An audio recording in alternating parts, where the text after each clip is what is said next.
두 번째 라이브 이슈는 이 조선의 흉기 난동이 일어난 지 약 보름 뒤에 발생한 서현역 흉기 난동의 범인 최원종에 대한 이야기입니다.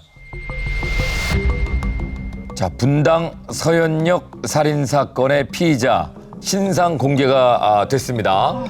서현역 무차별 흉기 난동의 범인 최원종은 사건 당시 22살이었습니다. 최원종이 벌인 끔찍한 당시 상황은 현장에 있었던 목격자들에 의해서 공개가 됐고요. 소름 끼치도록 잔인했던 그날의 모습을 한번 보시겠습니다. 2023년 8월 3일 오후 6시 분당의 한 백화점입니다. 최원종이 선글라스를 쓰고 나타났습니다. 칼이다. 어떡해. 왼손에는 칼을 들고 있었고요. 저렇게 아무렇지 않게. 예, 이 칼을 들고 돌아다닙니다. 빨리 누가 잡아야 되는데. 이를 보게 된 시민들이 이제 혼비백산하게 되는데요. 자, 하지만 시민들을 향해서 사정없이 칼을 휘두르고 있는 최원종의 모습입니다. 진짜. 자, 그리고 에스컬레이터를 이용해서 위층으로 올라가는 모습인데 사람들을 한번 쓱 쳐다보고 가죠. 그러면서 유유히 사라집니다.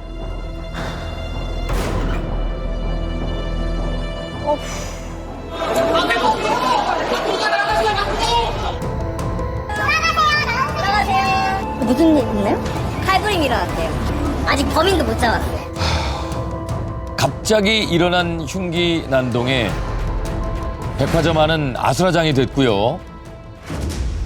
시민 9명이 최원종에게 공격을 당해 쓰러졌습니다. 어떡해. 신고를 받고 경찰이 6분 만에 현장에 도착을 했고요. 그리고 최원종의 모습이 횡단보도 근처에서 발견이 됐습니다.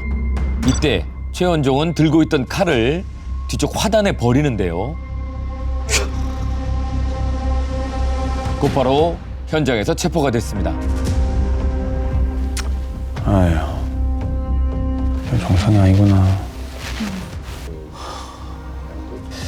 이 분당 서현역은 백화점과 지하철이 연결이 되어 있습니다. 그래서 출퇴근 시간에는 특히 더 많은 사람들이 몰리고 하루에 이곳을 이용하는 사람의 숫자가 약 17만 명.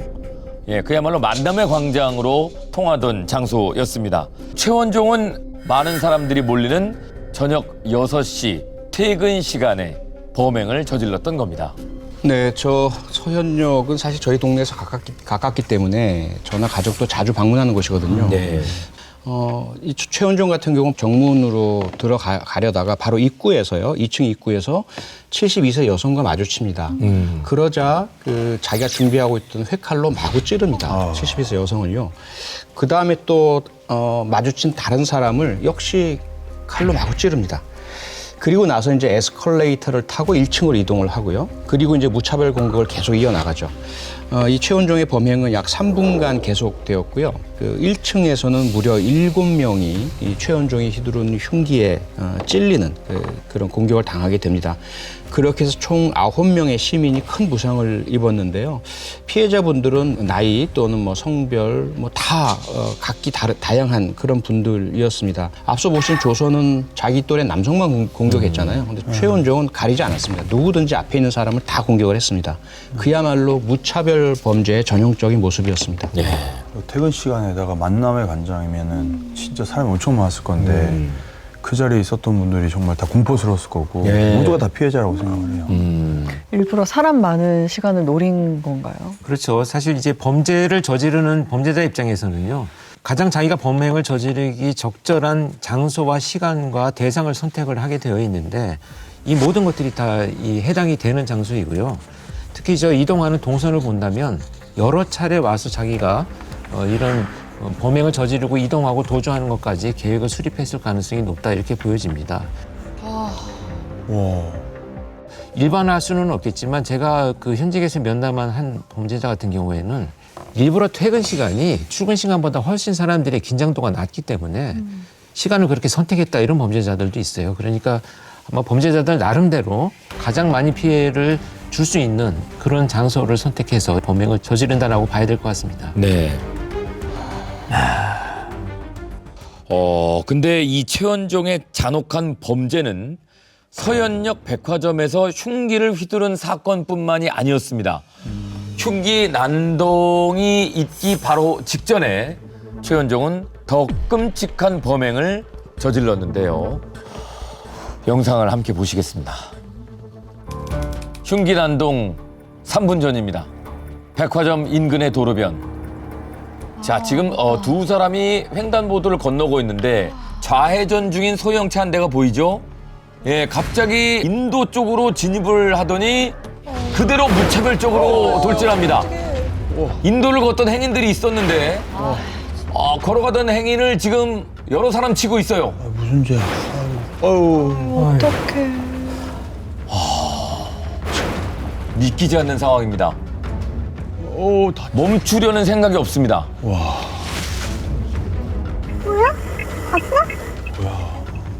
순식간에 일어난 일에 시민들도 지금 굉장히 당황을 했습니다. 그리고 이후에 행인 3명을 더 치고는 서현역 백화점 앞에서 차를 멈추는 겁니다. 예, 차가 심하게 파손되어 있는 모습인데요. 멈춘 게 아니라 더 이상 운행을 못 하게 된 거죠. 예, 바퀴가 완전히. 이 사고로 인해서 와. 2명이 목숨을 잃었습니다. 바뀌어서요? 와. 이게 백화점 안으로 들어오기 전의 상황입니다. 아, 이거. 야, 이건 몰랐네. 와. 참. 파손된 상태로 와. 백화점까지 끌고 온 거잖아요. 네.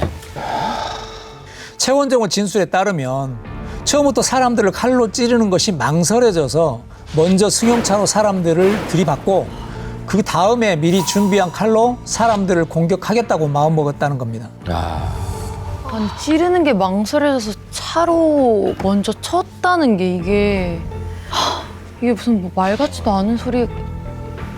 뭔 소리야. 범죄자의 태도나 행동으로서는 뭐 말도 안 되는 소리이긴 합니다만 사실 이제 이런 사건을 수사할 때 범죄자 프로파일링하는 단서가 되는 진술이기도 합니다. 뭐냐면 사실 이 대인 범죄를 저지르기 전에요. 일부의 어떤 범죄자들의 유형들은 굉장히 긴장도가 높기 때문에 1차 범행을 저지르고 나서 그다음에 자신감을 회복한 다음에 2차 범행을 저지르는 경우들이 있거든요. 이런 것들로 봐서는 굉장히 사회적 관계가 미숙하거나 또는 고립된 삶을 계속 살아왔다라고 하는 이 범죄자의 성향에 접근할 수 있는 단서이기도 합니다. 최원종이 차를 몰고 행인들을 마구 치면서 2분이 사망하셨다고 했잖아요. 네. 그런데 그 중에 한 분이 64세의 여성 이희남 씨거든요.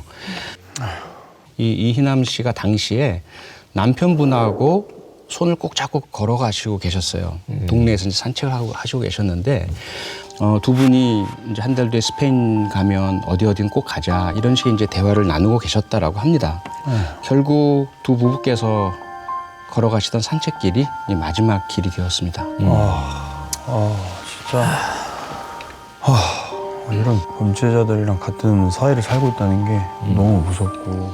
근데 크게 중상을 입으신 이 남편분께서요, 그 아내를 잃으신 이후에 장례식장에서 이제 아내의 마지막 길 배웅하시면서 남기신 말씀이 또 알려졌거든요. 어떤 말씀하셨냐면 하늘나라 여행 갔다고 생각할게요. 먼저 여행 가세요. 당신 먼저 가서 기다려요. 라는 말씀을 남기셨다고 합니다.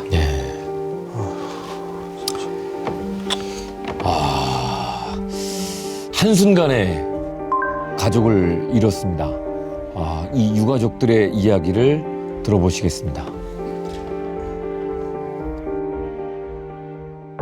갑자기 내 옆으로 이 지나가는 거예요. 그래서 내가 깜짝 인도에 무슨 이지? 튕겼어요, 튕겨. 저도 튕겨가지고 그래 누워가지고 멍이지. 어휴 세상에. 집사람. 보니까 집사람이 코에서 피가 흐르고. 의식이 없는 거예요. 의식이. 어떡해. 아유. 아이.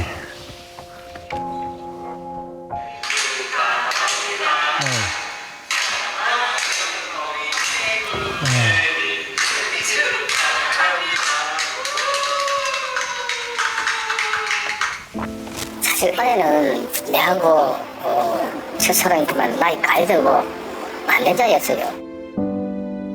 멋진 아내였는데 이렇게 가니까 제가 안쪽이 없어져 버리니까 지탱하기가 힘들어요. 아유.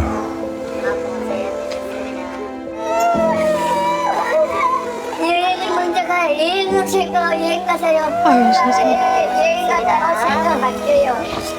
곧 우리도 여행 가니까 여행 가서. 다시 먼저 가서 기다려.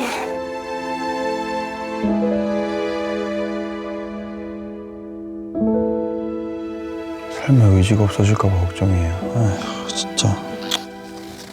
그러니까요. 어떻게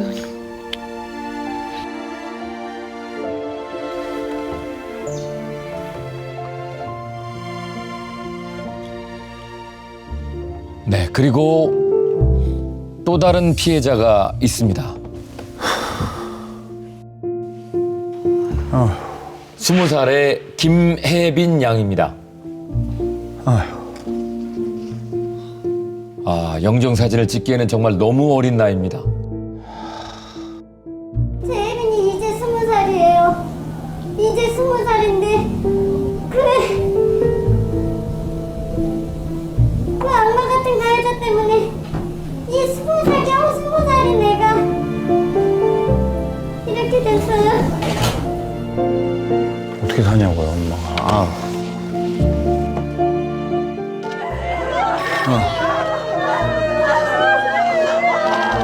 아까워서 어떡해.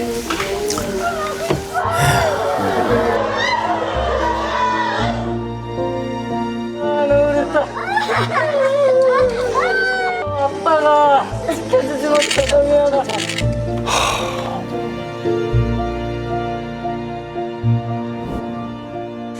한 사람의 끔찍한 범행으로 피해자 두 사람이 목숨을 잃었습니다.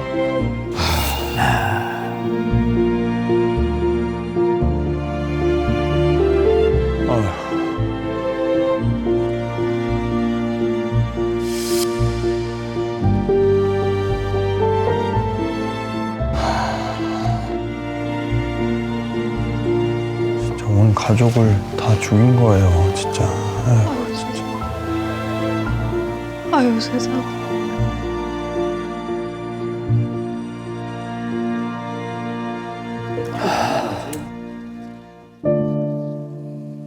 네, 방금 보신 것처럼요. 또 한 명의 사망자는 20살 여대생 김혜빈 씨였습니다. 가정 형편이 어려워서요. 미술학원 보조 강사로 일하던 중에 커피를 사러 잠시 밖으로 나왔던 상황이었다고 합니다. 아휴. 그때 최은정이 돌진을 하면서 중상을 입어서요. 닥터 헬기로 병원에 급히 이송을 했지만 뇌사 상태에 빠졌습니다. 혜빈 양의 부모는요. 지푸라기라도 잡는 심정으로 연명 치료를 선택을 합니다. 그럼에도 불구하고요. 결국 사건 25일 만에 연명 치료를 받던 혜빈 씨는 숨을 거뒀습니다. 딸의 모습을 25일 동안 그렇게 보시면서 또 그리고 나서 25일 만에 또 갔으니 그 심정이 어떠시겠어요. 아유, 정말. 부모 입장에서 이게 딸 먼저 이렇게 보냈을 때 부모님도 앞으로 남은 생이 그냥 죽는 게 편하다고 생각 들 정도로 고통스러운 삶을 사셔야 된다고 사실 것 같아요. 고통스러운 삶을. 그래서 정말 뭐 받아들이기 어려운, 납득하기 어려운 지금 이유로 가족을 잃게 됐습니다. 최원종 역시 사전에 범행 계획을 세웠다고 들었는데요. 네, 그렇습니다. 최원종은요. 범행을 하기 전에 인터넷에 신림동 칼부림, 칼을 0.5초 안에 꺼낼 수 있도록 훈련, 그리고요. 신림 살인남이 주는 교훈, 이런 것들을 검색을 하기도 했다고 합니다. 결국 아까 제가 말씀드린 대로 예. 그런 이미 벌어진 사건들을 통해서 자기가 어떻게 이 범행을 이어갈 것인지에 대한 계획을 수립하는 이런 과정이었다라고 보여집니다. 그 신림 살인남이 혹시 그 조선 아닌가요? 네. 그럼 조선이 주는 교훈을 공부했다는 거예요? 그렇습니다. 아마도 이 신림동 무차별 살인 사건 이후에 범행을 실행에 옮기겠다라고 다짐을 했던 것 같은데요. 이런 경우에 사실 우리가 이건 뭘 모방범죄라고 표현을 하지만 모방범죄와는 좀 다른 결을 갖고 있습니다. 뭐냐면 모방범죄는 단순히 어떤 범죄가 일어났을 때 흉내내서 따라한다라는 의미를 갖고 있지만 이렇게 범죄 의도를 이미 갖고 있는 자들은요. 실행을 한 범죄자를 보면서 나도 할 수 있어 라고 하는 범죄의 결이 이를 촉발되는 트리거 역할을 하는 것이지 단순히 따라했다 이렇게 보기는 어렵습니다. 예, 그뿐만이 아니라 최원정은 사건 현장 인근에 혼자 거주하고 있었는데요. 사건 발생 하루 전에 인근 대형 마트에서 흉기 2점을 구입한 뒤에 돌아오기도 했습니다. 뭔가 그 조선 그 범죄자도 2점을 구입했었잖아요. 뭔가 비슷한 게 있는 것 같기도 하고 전날 이미 범죄를 저지르고 준비를 다 하고 있었네요. 자기가 잘하는 동네. 그렇죠. 네. 그렇죠. 이 범죄자들이 꼭 2개를 구입하는 이유가 끝까지 실행하겠다는 의지예요. 하나가 망가지면 하나를 하나 더. 떨어뜨리거나 빼앗기거나 하면 또 다른 범죄를 이어가겠다라고 하는 의도를 갖고 있는 행동입니다. 그러면 어쨌든 혼자 살고 있다라고 했는데 최원종이 범행을 일으키기 전에 뭔가 주변에서 알아차릴 수 있는 어떤 뭐가 하나도 없었을까요? 이 사실 최원종은 범행 전에 자신의 SNS와 커뮤니티에 이 반사회적인 성향을 노골적으로 드러내기도 했었습니다. 최원종이 남긴 내용들 한번 보시겠습니다. 아, 진짜 이런 사람 너무 많아. 와, 세상에. 자, 프로필 배경부터 우길기였고, 야, 예. 정상이 아니구나. 사진도 뭐야, 너? 지금 프로필은 노무현 전 대통령의 사진으로 설정되어 있습니다. 뭐야? 프로필에 적힌 내용에는 기도를 해봤자 아무것도 변하지 않는다. 지금을 바꾸는 것은 싸울 각오다. 예, 뭐 이렇게 적혀 있습니다. 그렇겠죠. 최원종이 게시한 글을 보면 닉네임 개발자 노무현으로 전 대통령을 희화화하기도 했고요. 하루에도 수십 건의 글을 올리기도 했습니다. 정상이 아니구나. 아유. 진짜 저런 거 너무 많은데. 저런 걸로만 봐서 사람을 판단해서는 안 되는데 어쩔 수 없이 이렇게 시선이 이렇게 되는 것 같아요. 저런 사람들이 꼭 사고를 치고 막 이상한 악플 남겨서 들어가 보면 저런 식인 사람들이 너무 많아. 아유. 예. 최원종은 특정 커뮤니티에 5년 남짓한 기간 동안 약 6천 건의 글을 올렸습니다. 와. 하루에 수십 건의 글을 올린 날도 있었는데요.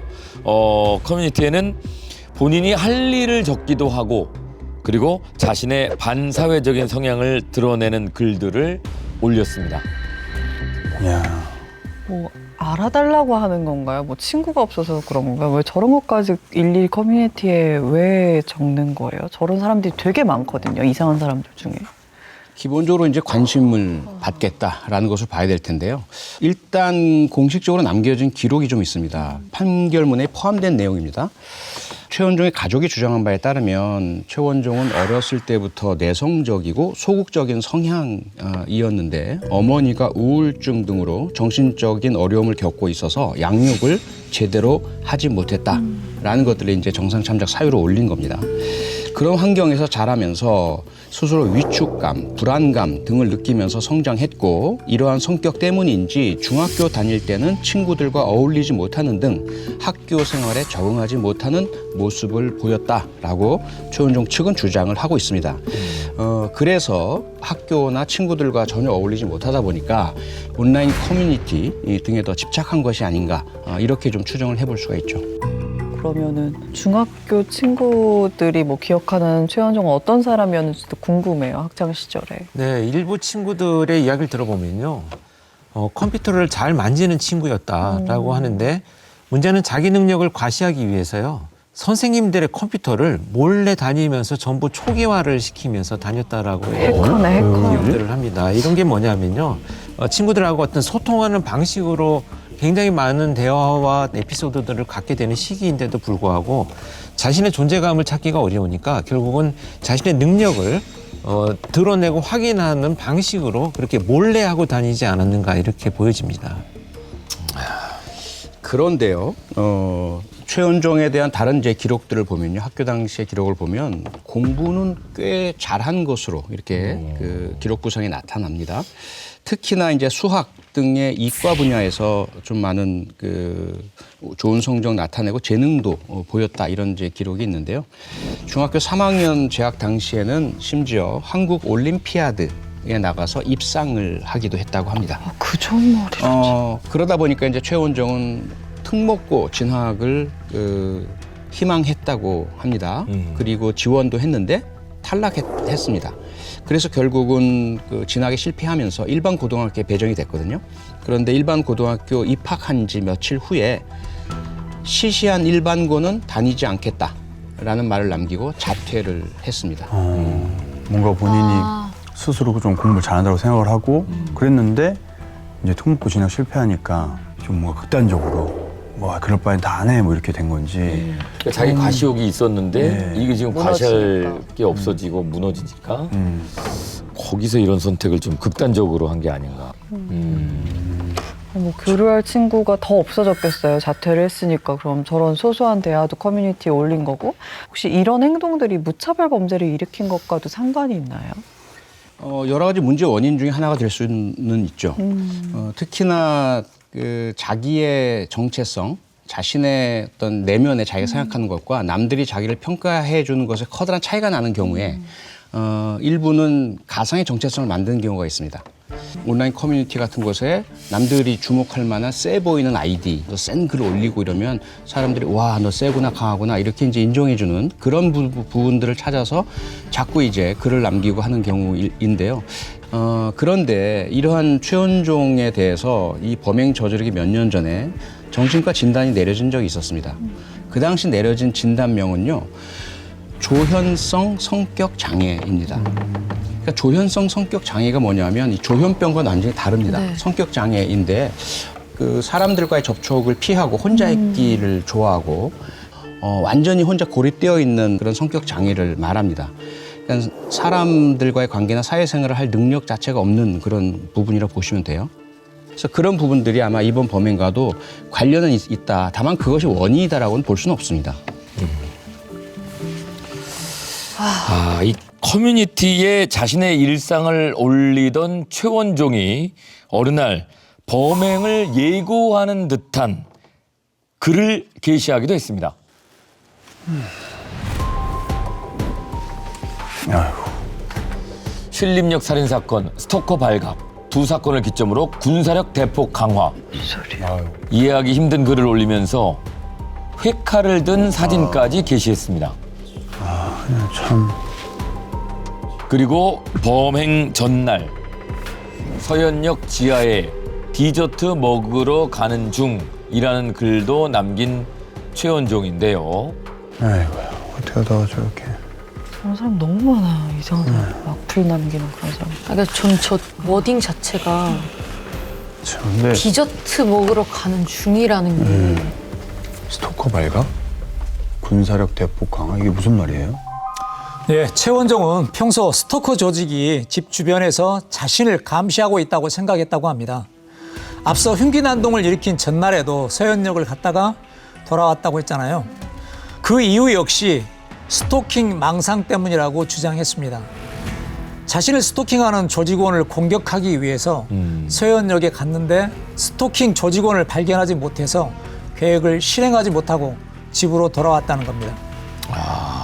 조직원을 발견하지 못해서 돌아왔다. 그럼 어쨌든 저 날도 어떻게 보면 회칼을 가지고 갔었을 수도 있겠네요. 그렇죠. 저런 말들과 저런 생각들이 정말 가만히 있는데 갑자기 막 그 머릿속에 드는 경우라면 망상이라고 우리가 흔히 이야기를 하죠. 그런데 이 최원종의 행동들을 쭉 또 남긴 글들을 보면요. 그냥 이 뇌의 기능 이상이거나 이런 현상으로 인해서 생겨난 망상이기보다는 스스로가 발전시켜 나간 측면이 강합니다.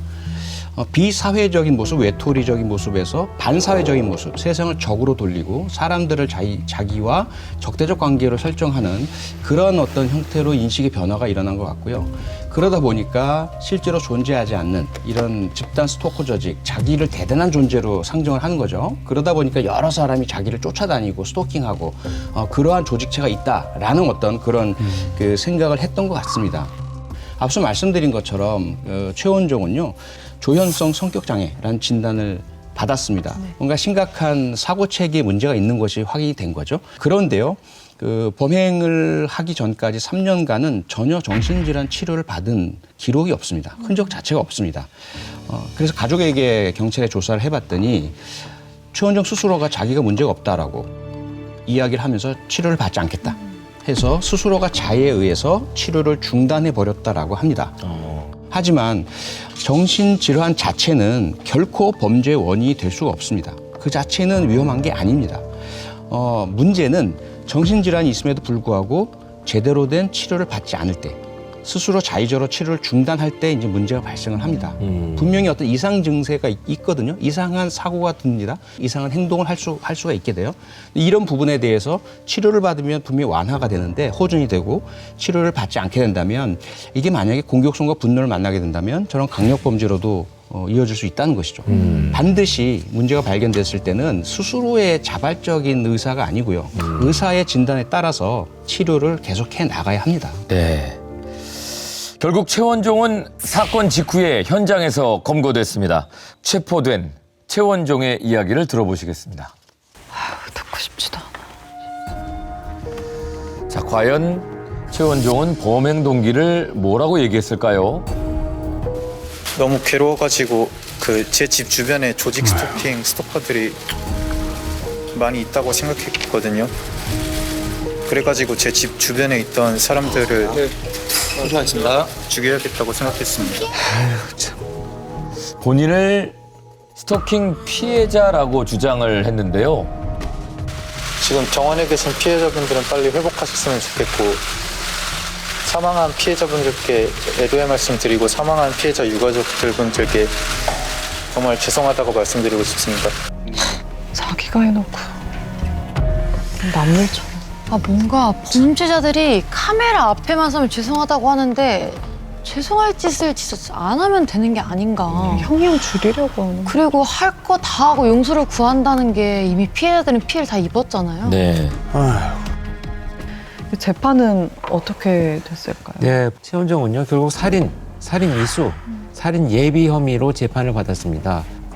그런데 재판을 진행하면서 최원종은요 변호인을 1명에서 2명, 마지막에는 4명까지 늘려서 자신의 변호를 하게 합니다. 너무 많았나 봐.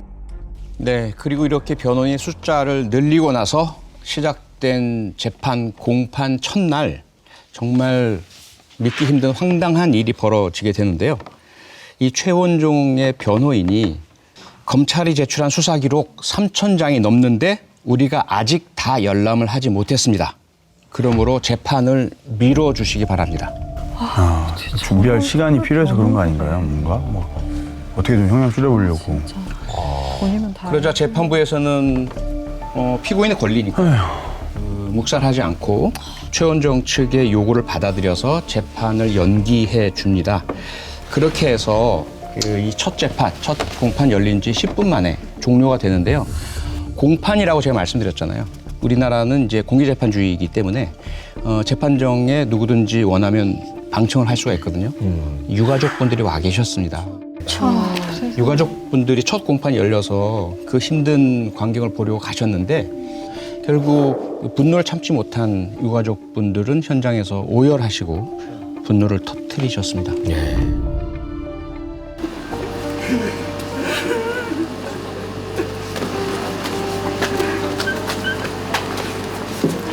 이런 경우가 어디 있습니까? 아니, 살인자에게 인권이 있다고 이야기를 하시는데 이건 아니지 않습니까?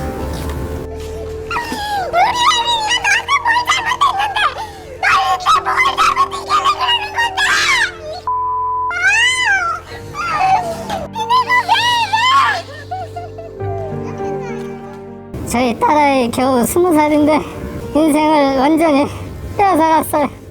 도저히 이 세상에서 저희 딸아이 죽인 사람하고 같이 살아갈 수가 없어요.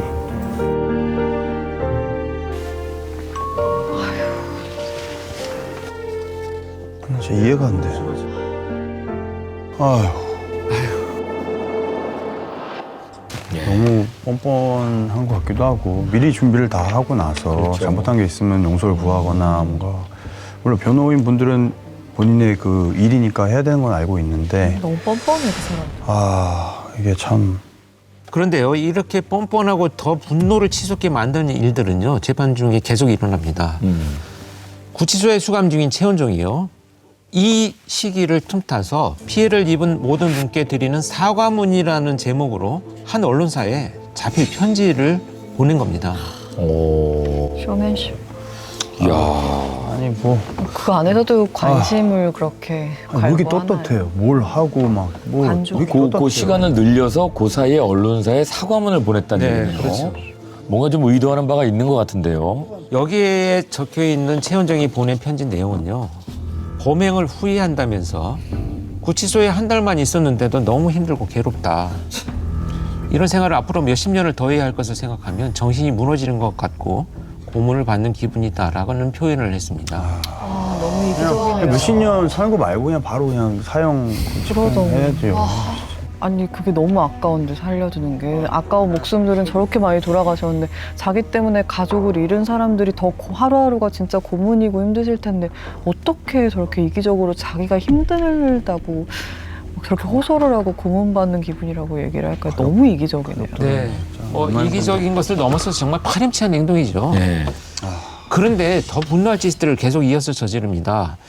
최원정은요, 재판을 앞두고 결국은 비공개 재판을 요청을 합니다. 너무 뻔뻔한 게 자기가 왜 비공개 재판을 신청해요. 결국 재판부에서는요, 이것은 국민들의 알 권리를 이유로 비공개 재판은 기각한다라는 판결을 내렸습니다. 너무 그렇게 해서 결국 1심 재판에서 검찰은 최원종이 범행 전 심신미약 강경을 검색했고 범행 후에는 담당 검사에게 가석방 방법을 질문한 점으로 진지한 반성의 모습은 찾아볼 수 없다면서 사형을 구형했습니다. 네. 당연하죠. 네, 결국 이런 우여곡절 끝에 재판은 진행이 됐습니다. 1심 재판에서 그 재판부는요, 최원종이 공공장소에서 언제라도 테러의 대상이 될 수 있다는 공포를 우리 사회에 일으킨 점, 범행 직후 인터넷에 집단 테러를 예고하는 게시글이 빈번하게 올라오고 사회 전반에 걸쳐 부정적인 영향을 미친 점 등을 모두 인정한다라고 판시했습니다. 그러나 고등학교를 자퇴한 이후 정신질환에 대해 적절한 치료를 받지 못하여 이 사건 범행이 발생하기 2년 전부터 사고 장애가 시작된 점, 그리고 약 1년 전에서 4개월 전부터 그 증세가 명확해진 점, 정신적인 문제가 원인 중 하나로서 작용했을 가능성을 완전히 배제할 수 없는 점 등을 유리한 정상으로 또 참작했습니다. 그래서 결국 1심 재판부는요, 무기징역형을 선고했습니다. 감형됐네. 그러자 아마도 예측하셨을 텐데요. 최원정 측은 형이 무겁다면서 항소를 했습니다. 하지만 재판부는 항소를 기각했고요. 결국 최원정 무기징역형이 확정되었습니다. 이게 2023년 여름에 있었던 무차별 흉기 난동 사건을 연속해서 여러분들께 소개를 해드렸는데요. 이런 사건들을 우리가 어떻게 좀 바라봐야 될까요? 세 분은 어떻게 생각하십니까? 일단은 판결문에 나와 있는 것처럼 사고 장애가 시작되었는데도 불구하고 그 문제가 원인 중에 하나라는 것을 사법부가 인정을 한다면요, 지금 시스템에서 우리가 이런 일들이 안 일어나야 되는 방법을 이미 알고 있다는 얘기거든요. 그래서 치료가 중단된 사람들을 찾아서 국가가 빨리 이런 예방할 수 있는 시스템을 구축을 하는 것이 일단은 일차적인 예방을 하는 길이다 이렇게 보여집니다. 그리고요. 절대로 이런 범행을 방치해서는 안 됩니다. 당연히 이런 범죄자들 극형에 처하고 가장 무거운 형벌을 내려야 되겠지만 이것으로 충분치 않고요. 막아야 되잖아요. 막기 위해서는 크게 두 가지가 필요합니다. 하나는 저런 범행을 저지를 만한 잠재적 범죄자들을 찾아내서 그걸 중단시켜야 되잖아요. 조선의 경우는 어린 시절부터 청소년 범죄로 끊임없이 반사회성을 드러냈습니다.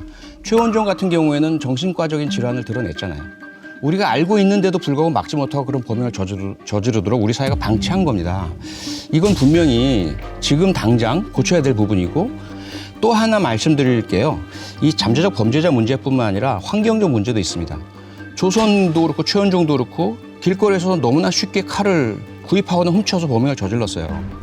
이런 범행들 발생했던 일본이나 영국 같은 경우에는요. 아무나 쉽게 칼 못 삽니다. 칼 같은 흉기는 반드시 자물쇠로 잠궈두도록 하고 있고요. 사고 싶으면 밝혀야 돼요. 신분증 밝히고 사유를 밝히고 이렇게 견제장치를 만들어서 쉽게 범행을 저지르지 못하도록 했거든요. 그래서 분명히 우리가 이러한 참극을 목격을 한 이상 다시는 이런 비극이 발생하지 않도록 우리 사회 모두가 좀 힘을 합쳐서 방지 대책을 마련해야 되겠습니다. 네. 이 형사님은 어떻게 보십니까? 예, 이제 경찰 입장에서는 이런 범죄를 예방하기 위해서 최근에 신설된 공공장소 흉기 소지죄도 이렇게 만들어져 가지고 25년 4월 8일부터 지금 시행 중에 있습니다. 그래서 주변에서 여러분들이 흉기를 소지하고 다니는 사람들이나 거동이 수상한 사람들을 보시게 되면은 즉시 112로 신고해 주시면 경찰관들이 출동을 해서 바로바로 조치할 수 있도록 예방 활동을 최선을 다하겠습니다. 예. 누군가의 삶과 가족을 앗아가고 있는 이 무차별적인 폭력이 다시는 반복되지 않도록 좀 더 구체적이고 또 적극적인 그런 대처와 시스템이 마련되길 기대해 봅니다. 모두의 즐거움 MBC EVERYONE.